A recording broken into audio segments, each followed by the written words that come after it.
சங்கீதம் 119, 105. உம்முடைய வசனம் என் கால்களுக்கு தீபமும் என் பாதைக்கு வெளிச்சமுமா இருக்கிறது. நம்ம எல்லாருக்கும் ரொம்ப தெரிஞ்ச ஒரு வசனம் தான், ஆனால் ரொம்ப முக்கியமான ஒரு வசனம். இந்த டிப்ரெஷனில் இருக்கிறவங்க எப்படி இருப்பாங்கன்னு சொன்னால், அவங்களுக்கு என்ன பண்ணுறதுன்னு தெரியாது, எந்த பக்கம் திரும்பினாலும் இருட்டாக இருக்கும். ஒருவேளை நீங்கள் இன்றைக்கி அப்படிப்பட்ட ஒரு சூழ்நிலையில் இருக்கலாம். அருமையானவர்களே, இந்த மாதிரி நேரத்தில் தான் தேவனுடைய வசனத்தில் நீங்கள் அதிகமாக உங்கள் நேரத்தை செலவிடணும். ஏன்னா அது உங்களுக்கு வெளிச்சம் காட்டும், நீங்கள் நடக்க வேண்டிய வழியை உங்களுக்கு காட்டும். ஒருவேளை நீங்கள் போக வேண்டிய வழி முழுக்க அது உங்களுக்கு வெளிச்சம் போட்டு காட்டலைன்னா கூட பரவாயில்ல, அடுத்த ஸ்டெப் எங்கே எடுத்து வைக்கிறது என்ற அந்த வெளிச்சத்தை உங்களுக்கு கொடுக்கும். விசுவாசத்தில் அடி எடுத்து வையுங்கள். கர்த்தர் எப்போதுமே அப்படி தான் நடத்துகிறாரு பாருங்க. முழு பாதைக்கும் அவர் லைட் போட்டு இதுதான் நீ போக வேண்டிய வழி, அடுத்த 100 கிலோமீட்டர் இப்படி தான் இருக்கும் போ அப்படின்னு சொல்றதில்ல பாருங்க. ஸ்டெப் பை ஸ்டெப் அவர் நம்மை நடத்துகிறார், ஒவ்வொரு அடியாக நம்மை நடத்துகிறார். ஆகவே தான் அந்த வசனம் ரொம்ப முக்கியம். என்ன சொல்கிறது? கால்களுக்கு தீபம், பாதைக்கு வெளிச்சம். நீங்கள் அடி எடுத்து வைக்கும்போது அந்த இடம் எப்படி இருக்குன்னு அந்த வெளிச்சம் உங்களுக்கு காட்டும். அங்கே அடி எடுத்து வைக்கலாமா வேண்டாமா, ஆபத்தான இடமா வேண்டாமா, என்ன ஏதுன்னு சொல்லிட்டு வசனம் வெளிச்சம் போட்டு காண்பிக்கிறது. அங்கே ஆபத்துன்னு தெரிஞ்சால் காலை விலக்கி கொள்ளலாம், ஆபத்து இல்லைன்னு தெரிஞ்சால் காலை எடுத்து வைக்கலாம். பரமையானவர்களே, டிப்ரெஷன் நேரத்தில் நீங்கள் செய்ய வேண்டியது இதுதான். திரும்ப திரும்ப நான் வசனத்துக்கே வரேன் பாருங்கள். ஏன்னா பெரும்பான்மையான நேரங்கள் டிப்ரெஷனில் இருக்கிறவங்க தனித்தே இருப்பாங்க. அவங்களுக்கு யாருக்கூடும் பேச பிடிக்காது, கதவை அடைச்சிட்டு உள்ளே உட்காந்துட்டு இருப்பாங்க, தன்னுடைய பிரச்சனைகளையே யோசிச்சுட்டு இருப்பாங்க பாருங்கள். பலவிதமான கெட்ட எண்ணங்கள் உள்ளே வரும். செத்துடலாமா, இப்படி பண்ணலாமா, அப்படி பண்ணலாமா, அவனை பழி வாங்கலாமா, இவனால தானே என் வாழ்க்கை இப்படி ஆச்சு, பயங்கரமான எண்ணங்கள் உள்ளே ஓடிட்டே இருக்கும் பாருங்க. அதுக்கெல்லாம் ஒரு முற்றுப்புள்ளி வைக்கணும்னா நீங்கள் வசனத்தை கையில் எடுங்க. வசனத்தை கையில் எடுக்கும்போது கர்த்தர் உங்களுக்கு வழிகாட்ட ஆரம்பிக்கிறார். கோபமாக இருந்துட்ட பரவாயில்ல, எரிச்சலாக இருந்துட்ட பரவாயில்ல, நான் உன்னுடைய பரம தகப்பன், உனக்கு வழியை காட்டுறேன், நெக்ஸ்ட் ஸ்டெப்பு இப்படி எடுத்து வை, உன் கோபத்தை குறைச்சிக்கோ, ரொம்ப கோபப்படுற, எரிச்சல் படுற, குறைச்சிக்கோ, இந்த பாதையில் இந்த திசையில் அடுத்த அடியை எடுத்து வை. கர்த்தருடைய வார்த்தை நமக்கு வழி காட்டுது பாருங்க. வழி தெரியாமல் திகைக்கிறோம் இல்லை, என்ன பண்ணுறதுன்னு தெரியல இல்லை, விட்டா அவனை கடிச்சு கொதறலான்னு தோணுது இல்லை. ஆண்டவருடைய வார்த்தை நமக்கு வழி காட்டுது பாருங்க. இல்லை அதெல்லாம் தப்பு, செய்யாத, அதை என்ன விசுவாசி, நான் உங்க கூட இருக்கிறேன். நீ யோசிக்கலாம், என் கூட யாருமே இல்லையே, ஆண்டவர் கூட என்னை கைவிட்டாருன்னு சொல்லி. இல்லை, நான் உங்க கூட இருக்கிறேன்.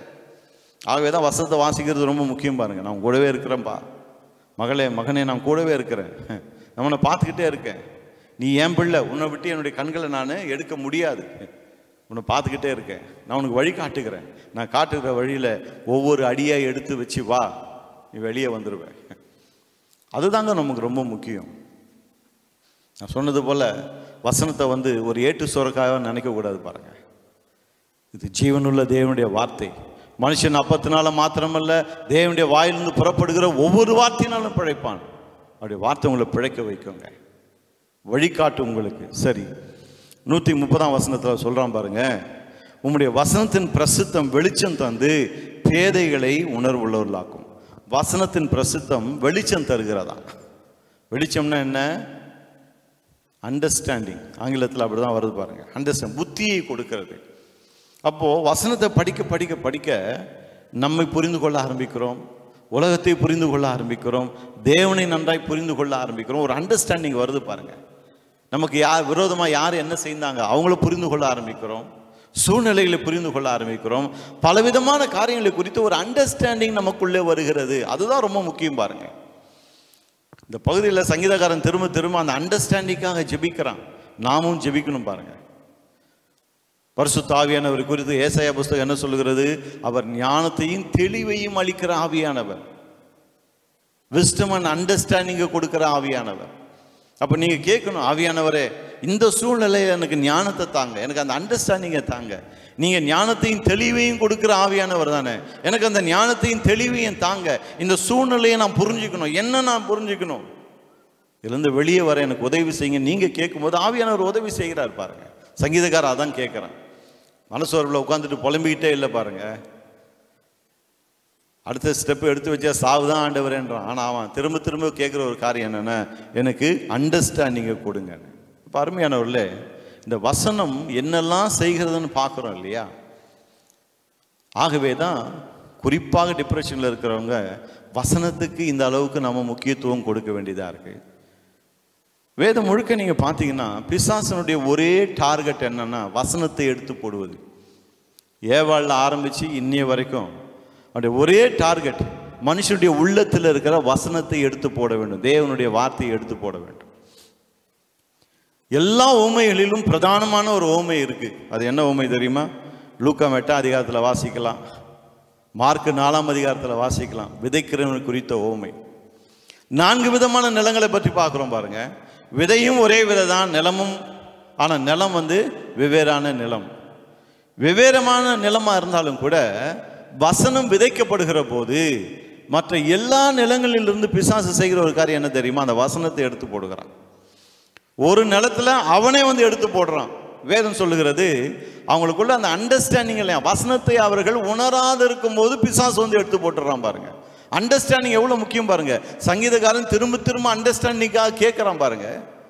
அப்போ வசனத்தை நம்ம கேட்குறோம், கேட்டு அதை புரிந்து கொள்ள வேண்டும் என்ற அக்கறை இல்லாமல், ஆமாம் இவருக்கு என்ன, இவர் பாட்டுக்கு பிரசங்கம் பண்ணிட்டு போயிடுவார், என் கஷ்டம் எனக்கு தானே, என் பிரச்சனை எனக்கு தானே, இவருக்கு என்ன தெரியும், அப்படி நினச்சி அந்த வசனத்தை அசட்டை பண்ணும்போது அதை உணராமல் போகும்போது என்ன ஆகிறது? இது நான் சும்மா வேடிக்கைக்காக சொல்லலைங்க, என்கிட்ட இப்படி சொல்லியிருக்கிறாங்க. உங்களுக்கு என்னங்க, நீங்கள் பிரசங்கம் பண்ணிட்டு போயிடுவீங்க, என் பிரச்சனை எனக்கு தானே, என் பிரச்சனையில் நான் கதறேன், நீங்கள் பாட்டுக்கு இப்படி பண்ணுங்க அப்படி பண்ணுங்க, ஜெபம் பண்ணுங்க, இதை பண்ணுங்க அதை பண்ணுங்க சொல்லிட்டு போயிடுறீங்கன்னு. அருமையானவர்களே, இதெல்லாம் ஒரு பிரசங்கியாருடைய வாயிலிருந்து வர வார்த்தைகள் இல்லை, தேவனுடைய வார்த்தையிலேருந்து எடுத்து உங்களுக்கு சொல்கிறேன், அவ்வளோதான். இது ஒரு மனுஷனுடைய வார்த்தை அல்ல, தேவனுடைய வார்த்தை. இப்படி செய்யுங்கன்னு ஆண்டவர் சொல்கிறார், அதுதான் உங்களுக்கு முன்னாடி எடுத்து வைக்கிறேன் பாருங்க. அப்போது சங்கீதக்காரன் அண்டர்ஸ்டாண்டிங்காக ஜெபிக்கிறான், நாமும் அப்படியே ஜெபிக்கணும் பாருங்க.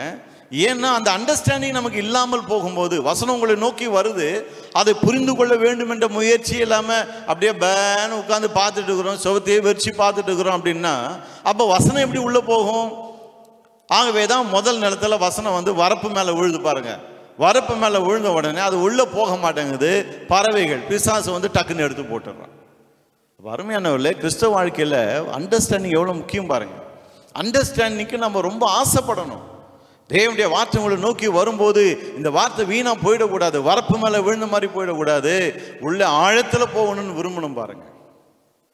இப்போ பிசாசுடைய டார்கெட் என்ன? அந்த வசனம். அப்போ அந்த அண்டர்ஸ்டாண்டிங் இல்லைன்னா டக்குன்னு எடுத்துடுறான்.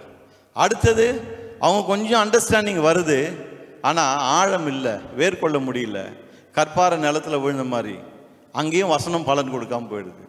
அடுத்தது நல்ல இடத்துல தான் போய் விழுது, ஆனால் வசனம் முளைச்சி வரும்போது கூடவே உலக கவலை, ஐஸ்வர்யத்தின் மயக்கம், இன்னும் பல காரியங்கள் குறித்த இச்சையான எண்ணங்கள், தப்பான எண்ணங்கள், மோசமான எண்ணங்கள் கூடவே வளருகிறது. அப்போது இந்த உள்ள எப்படிப்பட்டது பார்த்தீங்களா? ஒரு பக்கம் வசனத்தை வளர செய்து, இன்னொரு பக்கத்தில் முள்ளையும் வளர்க்குது. இந்த 3 ஸ்டேஜை கடந்து 4வது ஸ்டேஜுக்கு வரும்போது தான் 30, 60, 100 பலன் கொடுக்கக்கூடிய ஒரு இதயமாய் நம்முடைய இதயம் மாறுகிறது.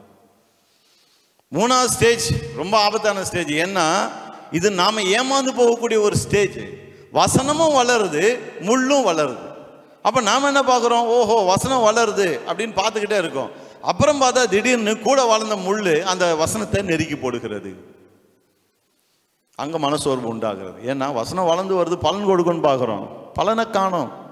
ஏன்னா வசனத்தோடு கூட முள்ளையும் வளர விட்டு இருக்கிறோம். இப்போ பிசாசு எப்படி நம்மளை வஞ்சிக்கிறான் பாருங்க. வசனத்தோடு கூட முள்ளையும் வளரும்படி அவன் காரியங்களை நம்முடைய வாழ்க்கையில் அனுப்பி கொண்டே இருக்கிறான்.